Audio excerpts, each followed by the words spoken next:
ರಾಜ್ಯಾದ್ಯಂತ ಅಭಿವೃದ್ಧಿ ಸರ್ಕಾರ ಎಚ್ಚೆತ್ತುಕೊಳ್ಬೇಕು.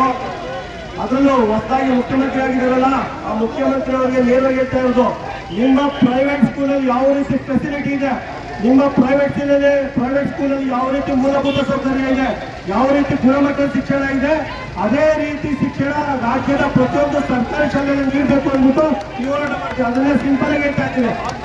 ಅದನ್ನು ಮಂಡ್ಯ ಜಿಲ್ಲೆಯ ಅಧಿಕಾರಿಗಳು ಹೇಳ್ತಾ ಇರೋದು, ಏನಾದ್ರು ಮಂಡ್ಯ ಜಿಲ್ಲೆಯಲ್ಲಿ ಯಾವುದೇ ಒಂದು ಸರ್ಕಾರಿ ಶಾಲೆ ಟೀ ಹಾಕಿದ್ರೆ ನೀವು ತಾಯಿ ಎದೆಯಲ್ಲಿ ಕುಟ್ಕೊಂಡು ಬರ್ಬೇಕು.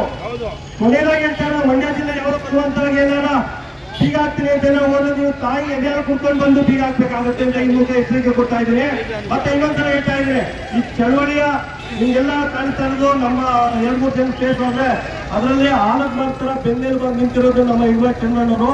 ಈ ಚಳವಳಿಯಲ್ಲಿ ಅವರು ಒಂದು ರೀತಿ ಬಂದೂಕಿದ್ದಂಗೆ 5-6 ತಿಂಗಳಿಂದ ಒಂದು ಬುಲೆಟ್ ಮಾತ್ರ ಇತ್ತು, ಈಗ ಸಾವಿರಾರು ಬುಲೆಟ್ಗಳಿದೆ.